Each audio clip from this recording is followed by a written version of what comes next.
What's going on, by is West Southern Man of Voice of Fragrance. We're here at the inaugural Hawkcon here at the University of Maryland Eastern Shore. If you've watched my stories, you know that I am an alum of UMES, so I had to come down to support the first annual Hawkcon. Just stepped into the building, and as I expected here in the Student Service Center in the ballroom, that it is jam-packed with vendors, artists, and cosplayers, and we're going to see a lot more soon. Stay tuned. What's going on, by Website here, the man of West Fragrance, here with Jim from X Night Productions. Jim, how you doing today, man? Good, sir. How are you? I'm doing good. Now, tell us about this world you've created. So it started off with my superhero, X Knight. He's a gothic superhero, and he fights gangsters, serial killers, and in our recent stories, demons in the purgatory realm known as Warp Hell. And we made it into a feature-length movie, which is streaming on Tubi. It's called X Knight Escape from Warp Hell, and from his comics, we have a few issues out. And a side character from this named Sophia, she started out like a victim, kind of like Vicky Vale in Batman, and he inspired her to become her own superhero, and her name is Dr. Nightmare. And her comic, she also fights demon monsters, and it's a little bit darker in her stories because she's saving victims who suffer from suicidal depression because their mind is being possessed by a demon, which she has to hunt and extract. And therefore, those victims wake up the next day with a fresh, positive mindset. And so they're both superheroes in a different kind of way. What was your inspiration for all of this? A lot of influence Tim Burton's Batman movies, Sam Raimi's Darkman. We were talking about John Carpenter movies earlier. Some of his the Universal monster movies. A bit of Todd McFarlane's Spawn, mixing like because Todd McFarlane's Spawn showed like, oh, you can have a superhero in like a horror movie in a comic. I thought that was really bold, really neat. So. I recently I bought Spawn from the beginning, but I was rewatching the HBO series a couple weeks ago, and I forgot how good it was and how you did get that horror aspect that you don't really necessarily associate with Spawn now, as far as the interpretation of what we see, but especially in the beginning. So I really feel that was what you're saying. Yeah, oh yeah, the HBO series. Keith David did the voice of him. That's yeah. Whenever I read the comics, I hear his voice. Yes, exactly. Just had that deep voice. It was amazing. So tell everybody where they can find. Well, the movie's on Tubi, but where can everybody find the comics and also maybe purchasing the DVDs?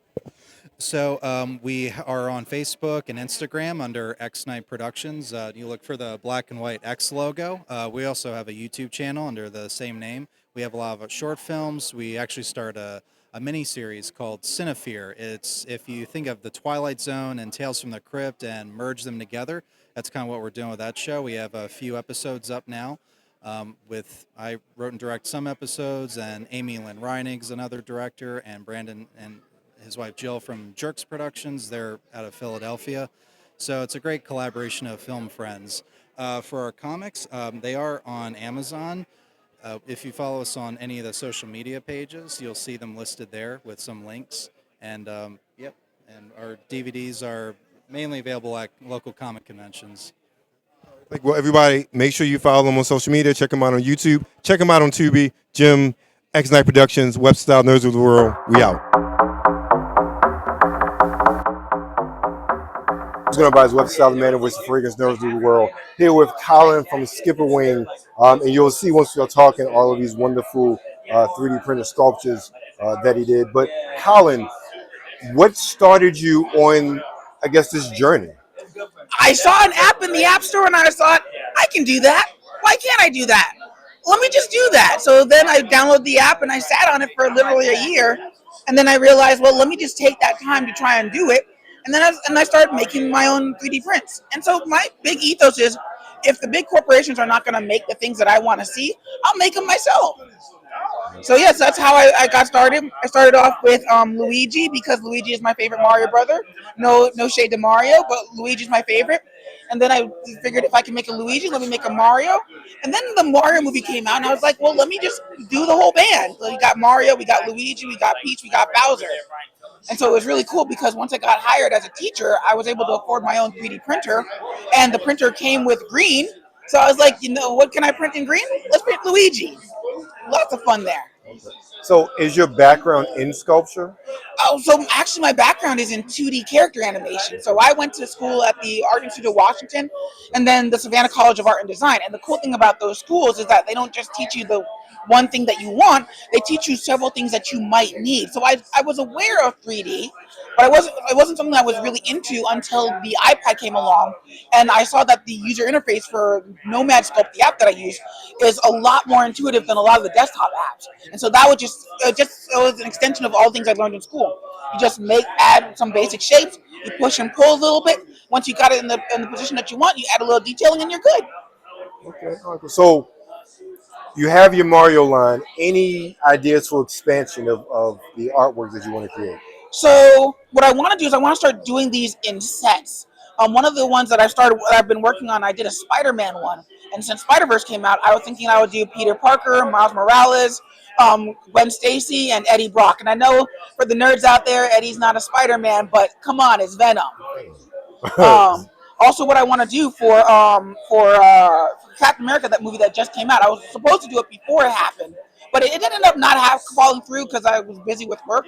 But I want to do Sam Wilson. I want to do Joaquin Torres, the new Falcon.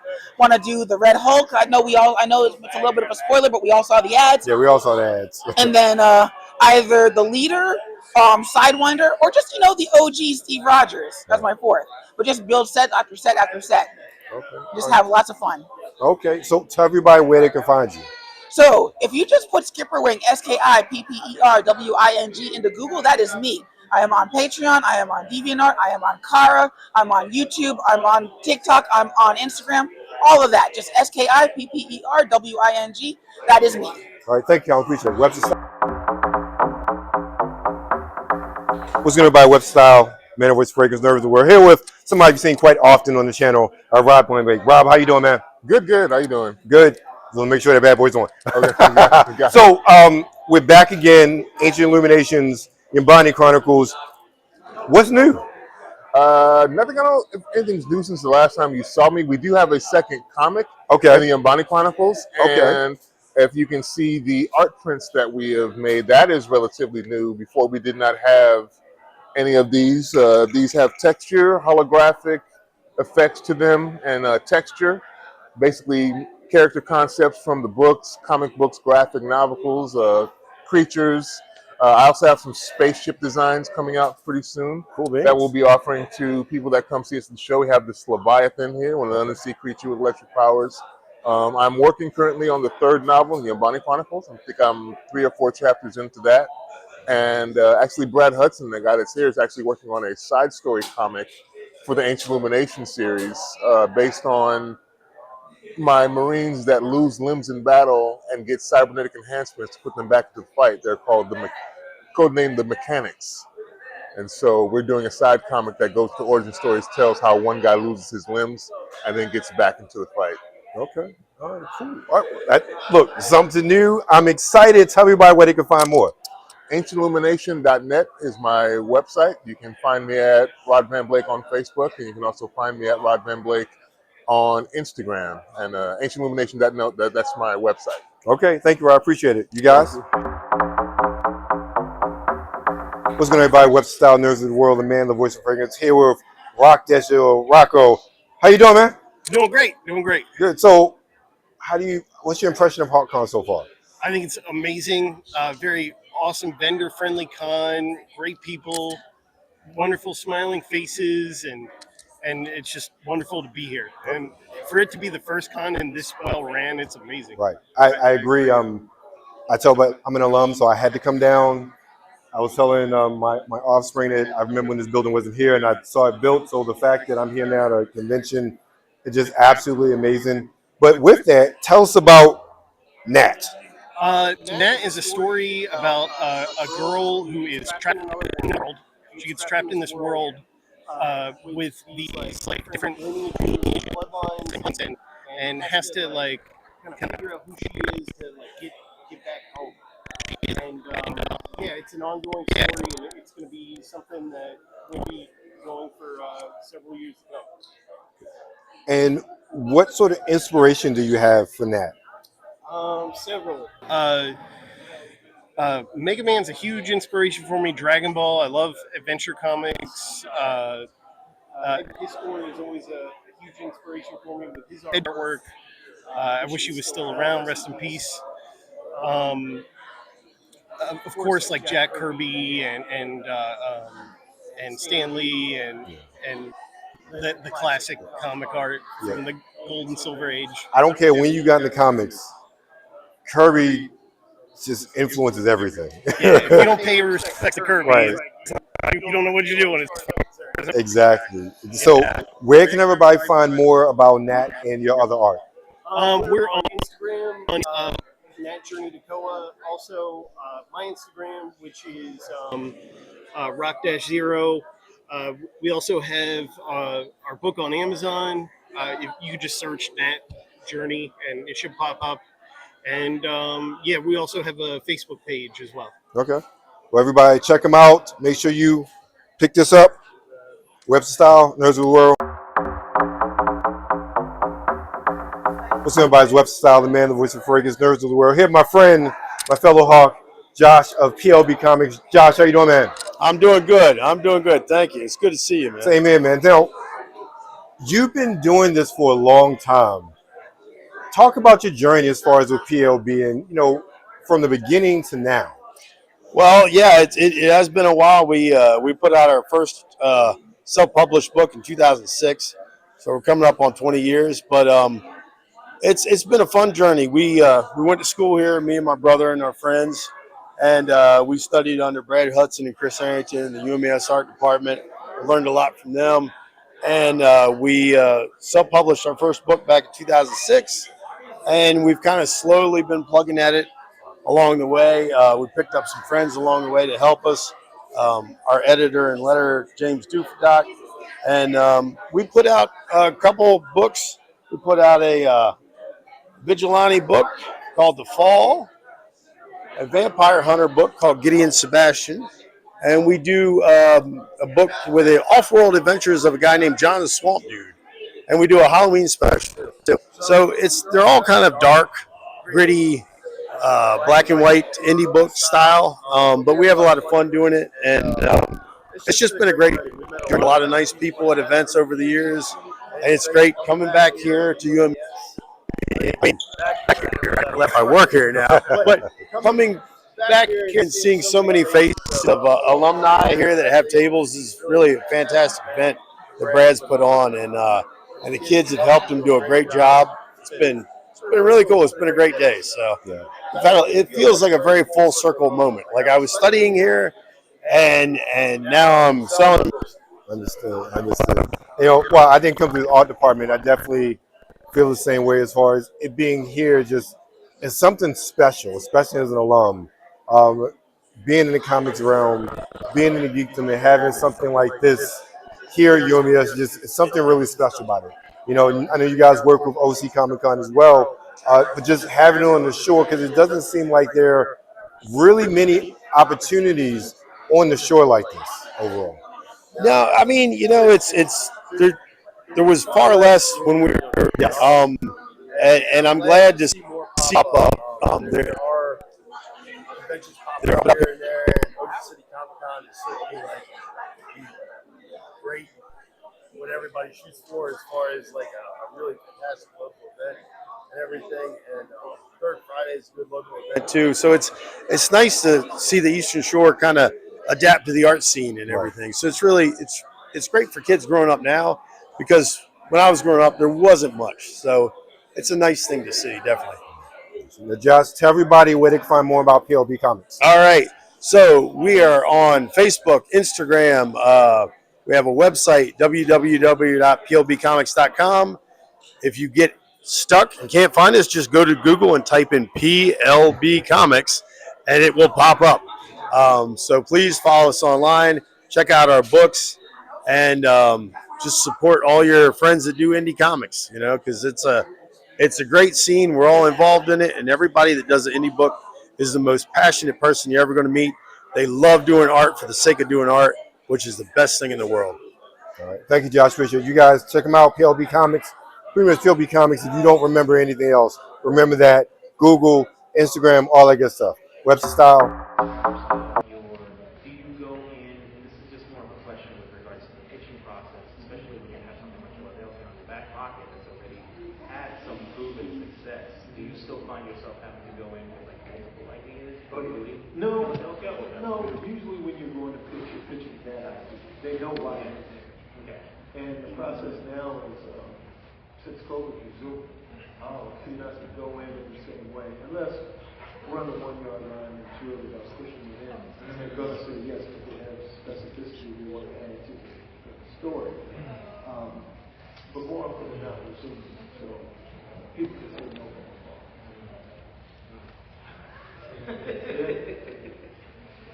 I mean, that's It's a plus and a minus. You don't have to drive home sad. You can just put your shoes on and go on another road.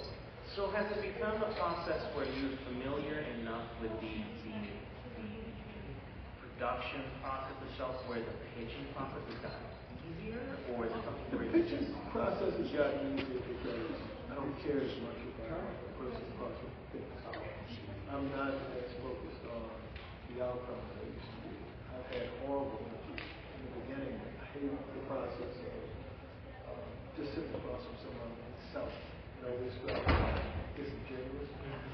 But now, after I've been doing it, after I've heard no so many times, at a certain point, just like, this is what I like. Hopefully you like it too. If you don't, there are other people. I'll just keep going.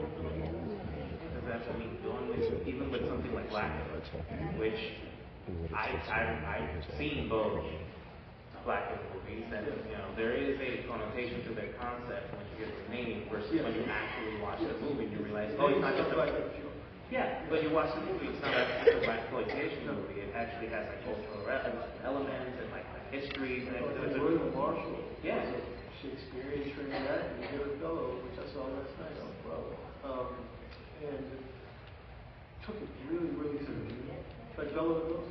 yeah. And yet you put that book out. First of all, the art makes a statement already on the book, because like it makes it visually, you already know like, all right, this is actually like full on horror. If you have never seen the first one, you don't know that that was already included in them.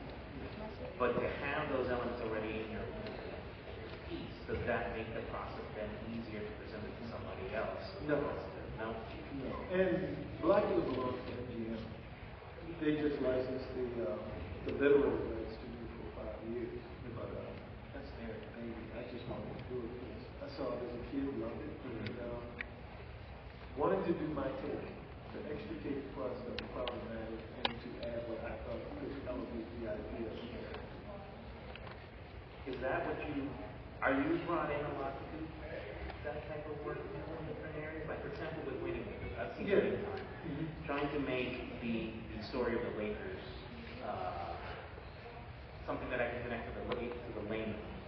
I think it's something that's baked into the DNA of the project itself. You know when you do a period piece, there has to be something about the period in the story that you're telling that relates to today's art. You don't want to tell a story that nobody's connected to, nobody's going to watch. So there has to be something about the Lakers beyond basketball that is interesting. And I've always looked at teams having been a part of teams. I thought the idea of people coming from different walks of life. Spencer Haywood came from the Deep South, Magic Johnson came from Lansing, Michigan, and Abdul-Jabbar from Harlem. There's 3 different ways of looking at America and looking at yourself.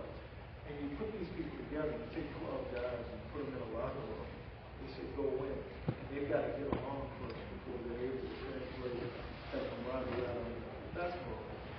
So just that journey, assembling to verbs, doing the thing, that was always interesting to me, and I think it still applies to all of us as jobs or work amongst people. Some people we get along with, some people we don't get along with, so I think that part's related, like a family. Very universal. Here, along with Blackula Returns to King, you also created your own publishing and print, Zombie Love Studios, focusing on creator-owned graphic novels focusing on horror, mystery, and science fiction. what brought forth the desire to create your own imprint, and what are some of the exciting opportunities as well as challenges you found throughout this process? So we talked a little bit about this already. You said that the opportunity to own a little bit of your own concepts and being able to steward your own ship. Has it been challenging to get that ship going? Oh yeah. There's no problem. I spent a lot more money. It took $500,000 for the flight. And it should probably have only taken about maybe 40,000, 50,000. Just because I didn't know what I was doing. And anytime you do anything, you launch any business, there's a degree of hubris that comes with doing it. Because you're going out into the unknown, you don't know what you're doing. There's a learning curve. So I've had artists started, stopped, they weren't the right artists for the book, or they've taken too long and had to get a new one. The reason I got Jason is because we did Philadelphia, there were like 2 or 3 other artists, and I still had to pay those artists. That started, I had to pay them what I promised them.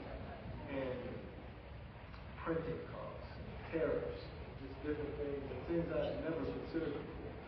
So now I have, but you've got to take the lumps before you get off the ground. A lot of people, I think, don't want to take the lumps. When you're socialized, my parents worked blue-collar jobs for 20, 30 years. The idea of trying something outside that you have to pay for, you're responsible. That wasn't really part of my emotional regulation. I didn't really look at exercise for muscle. It's still developing along the way.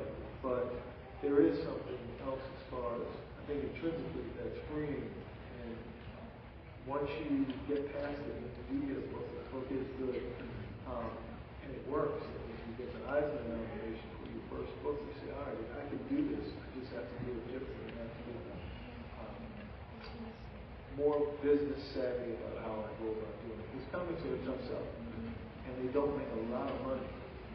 They don't, even in the best of scenarios, it's not like earning business, because distribution models, it's how you get them out in front of people, and if you're doing a book that's diverse in nature, that's another niche aspect as well. So it's not easy. So having a name like Dracula didn't quite help that process? It helped the process, and it helped the process. I hired a PR firm, and they did nothing but I paid them to, because they didn't understand the culture of comics. Because I didn't completely understand the culture of comics. I knew how to make one. I knew how to sell it. So, yeah, it made it easier because people could walk by here at the con and could see the name and they recognize the name. And even if you didn't recognize the joke aspect of it. So it would catch your attention, but still, Presented by Web Style Nerds of the World. We're here with Noah, the hyena. Noah, how are you doing today? Hello, I'm good. How are you? I'm doing good. So, what's your artistic background? I am a sequential arts major at the UMES, University of Maryland Eastern Shore, and I've been drawing. I've been doing concept art and just illustrations for years. So, what inspired you to get into art in general? Video games, actually, video games, and just the media in general, using animations and other people, other artists online who do a bunch of drawings of other fandoms and other media that I enjoy. Okay. So, what games are you playing now? Right now, I am really heavy on Monster Hunter Wilds, the newest one. Okay, just came out, yeah. Yes. And I will be on Elden Ring Night Rain as soon as I get that. Okay, all right. I'm trying to get into Avowed. I just have had time to in the past week, so hopefully, maybe tomorrow I'll get into it.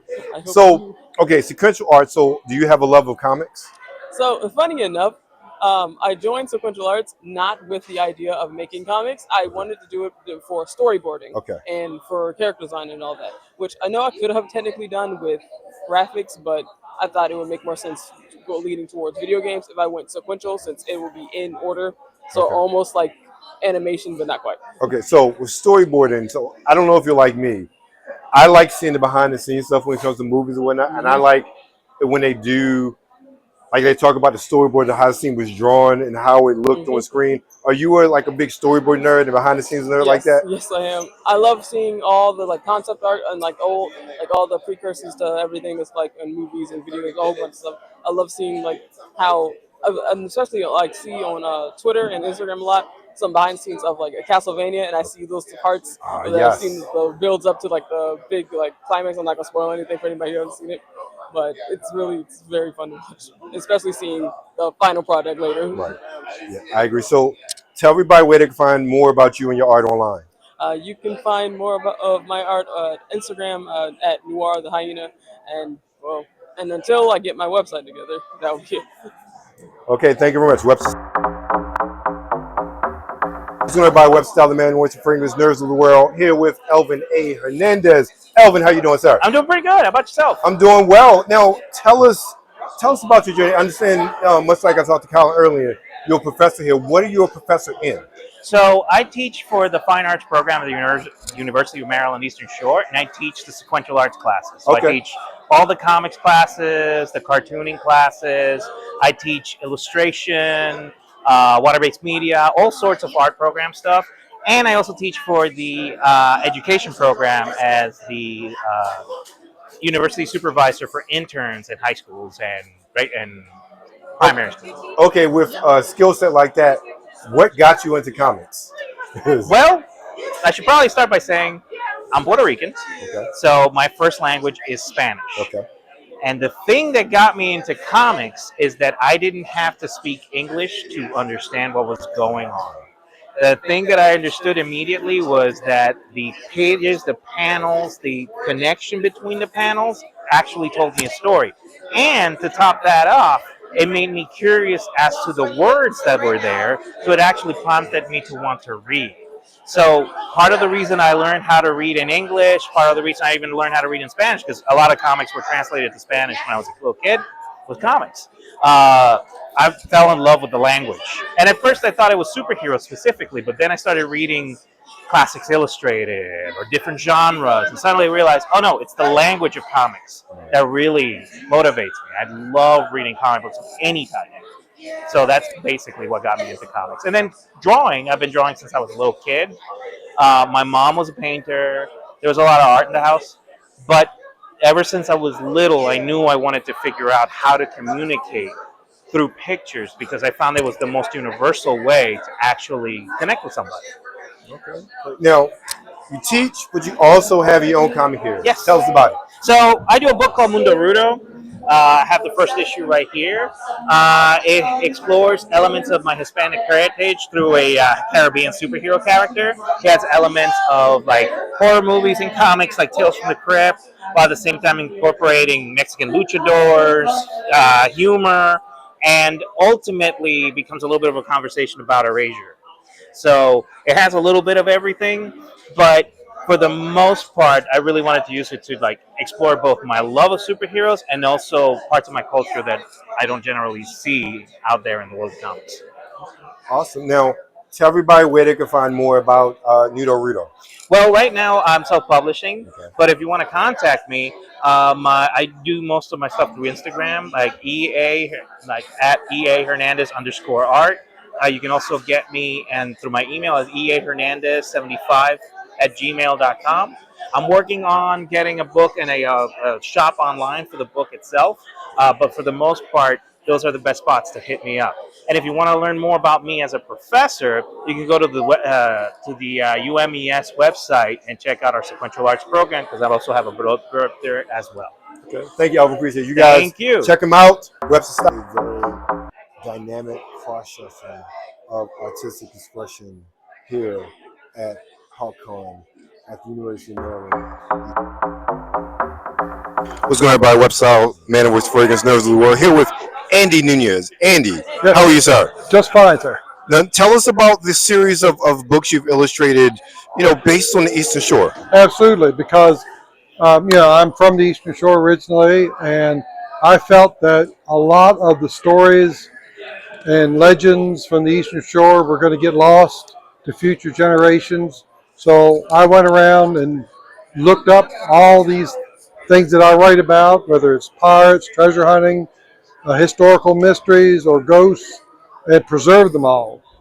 I went from one end of this peninsula to the other to get stories to put in these books so that they wouldn't be lost in future generations. I think that's amazing. I think one of the things, especially as far as our sort of local and cultural history, so much was passed down orally that no one's really written these down, and a lot of those stories are getting lost in the digital age. So it's really great that you took the time to do this. So what really inspired you to do it, though? Well, I'd always liked writing. I wanted to be a professional writer, and then I was reading a Stephen King book on writing, and he said, write about what you know. At the time, my hobby was treasure hunting with a metal detector. So I pitched 10,000 words to a publisher on treasure hunting. It was my first book. And they said, well, I'd like to publish your book. When can you send me the rest of it? I said, there is no rest of it. I wanted to see if you liked it before I finished it. So I wrote 23,000 words in 7 days. Wow. To finish the book so they could get the book reviewed by a professional reviewer. And from then, it was just one thing after the other. She said, well, what do you want to write about next? I said, well, I uncovered all these interesting historical mysteries and folklore and facts while researching for treasure hunting. And so in the back of Treasures, she put in there, coming soon, Mistress of the Eastern Shore. Well, I guess I better write the book. Right. So I wrote that book, and then people started telling me their ghost stories. So that spawned the ghost book. And then the ghost hunters would come around and say, can we go to these places you write about? I said, sure, take me with you. So that inspired 2, 3, and 4, which I actually go with the paranormal investigators and hear new ghost stories because people like to tell me their stories. That's awesome. And I love to write them down so they don't get lost. Awesome. That's amazing. That's amazing. That's been my goal. The whole series. Well, I'm happy to hear that. Tell everybody where they can find out more about you and how to get your books. All my books are on Amazon. Okay. Okay. Yeah. Here on the Eastern Shore, you can get them at Discover Sea Shipwreck Museum, hidden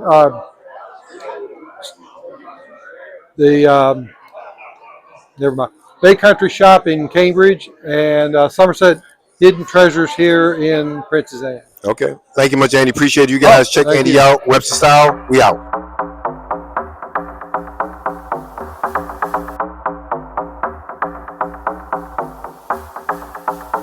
By Webster Style Nerds of the World here with Matthew from the Art of the Black Lotus. Here, as you see, he's an avid skateboarder. But let's find out more about him and his art. Matthew, how you doing today, Matt? Doing well, thank you. So, how did all of this come about? Well, painting on the boards kind of started out of necessity. When I was in school, I used to buy blank boards at bulk and paint on them that way with a friend of mine. It was a little bit cheaper than like going to shops, and at the time I was trying to kind of build a brand and do something with it. So we used to just like make videos and just kind of do it for fun as a hobby.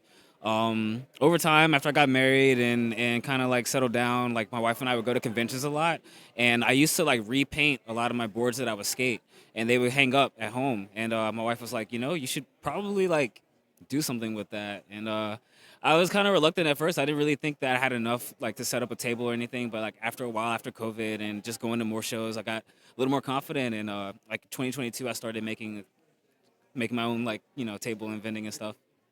Yeah. Look, we all need a hot side hustle, especially after COVID. Yeah, big time. It was definitely like I had a lot of downtime. I work in broadcast television, so like my schedule was really erratic and there was just a lot of stress. So for me, like to decompress, like skateboarding was one big thing, art was another thing, anime, comics, video games, you name it.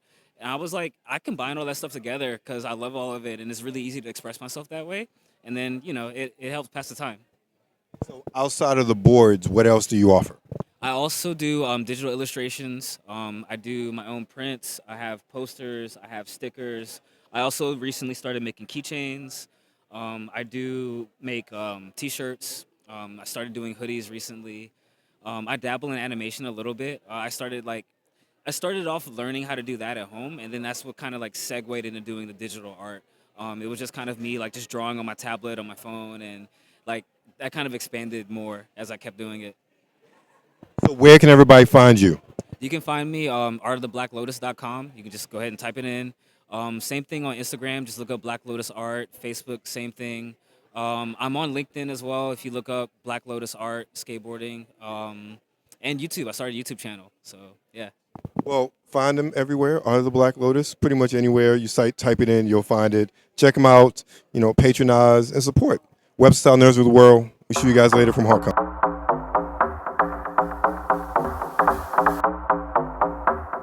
What's going on, everybody? Web Style here, the man of voice of fragrance, here with Miss Mariah Terry. Mariah, how are you? I'm great. How are you? Doing well. So tell me about the inspiration. Well, first, tell me about Color Me Pretty. So, Color Me Pretty, it was inspired by just my surroundings, my environment, my family. I grew up in just a black household, and it's black women are beautiful, and I just wanted to represent that in a coloring book and just spread that to young children, young women, and yeah. So, what's your background in art? So I just been growing up drawing. I started off with anime like drawings because I grew up on anime like Dragon Ball Z, Naruto, stuff like that. And then I just kind of grew out of that and into my own style. So, with Color Me Pretty, what is it about? Activity and coloring book. What sort of activities are included in the book? More like self-affirmation sort of stuff based on the Yeah, title? so I have about 5 pages of coloring pages that, I'm sorry, can you cut that out? Okay. So I have about 5 pages that have words of affirmation, and then the actual activities are mazes, word searches, and I have like find the difference page, and those are the activities in there. How long did it take you to put the book together? It took me about, I want to say 3 to 4 months. Okay. Yeah.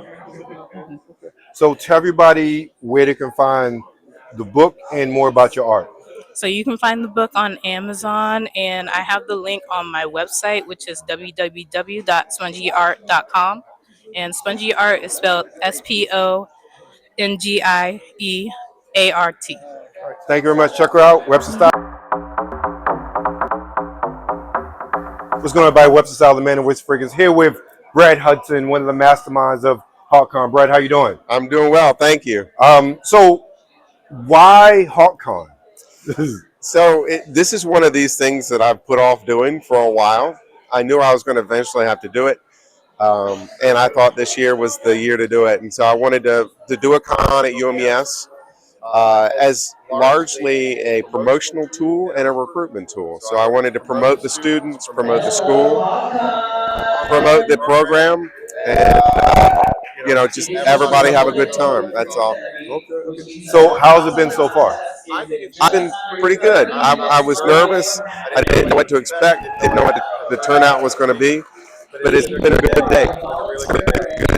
I agree. I think I was talking to Josh earlier. I went to AtlanticCon last year, and that was like maybe double the space, but the turnout was very similar, and that was their first year. So just personally, like, it's a pretty good turnout for a first year con. And, yeah, really excited to see how things progress, not just today, but for years to come.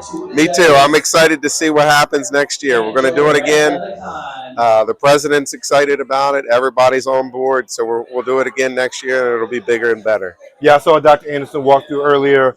It seems like there's a lot going on campus this weekend too. We'll see today, not just the weekend. Yes, there is. But the fact that so much traffic has come through, and I think that's probably also aided in just maybe people who didn't know about the convention stopping through as well. Right, absolutely. The overlap of the events, I think, is really good. Yeah.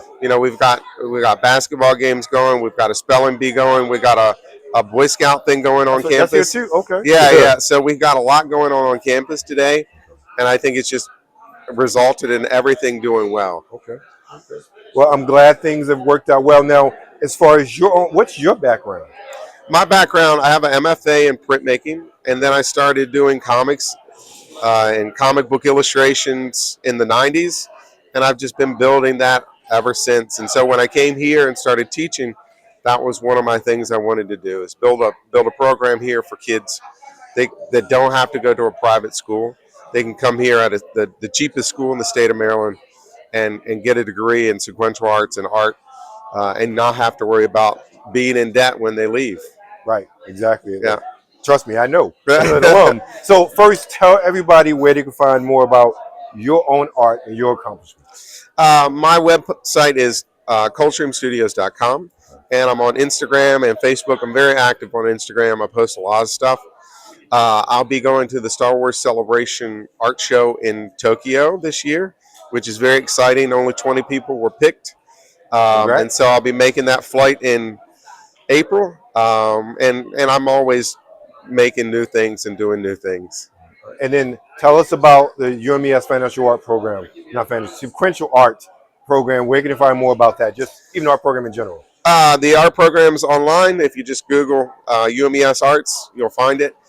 We have everything about our program online, and we'll be coming up at AwesomeCon. We'll be in DC. I'll see you there. Yeah, awesome. All right. Thank you very much. Thank you, Brad. Thanks for coming.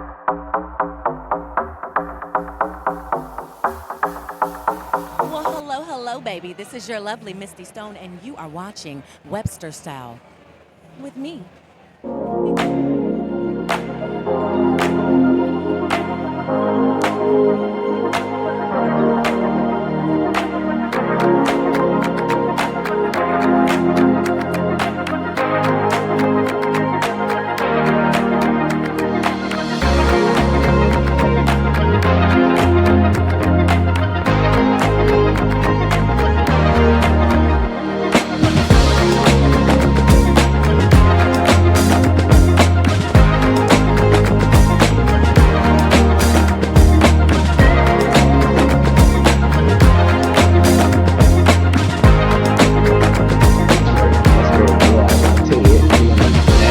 What anime are you going to be watching?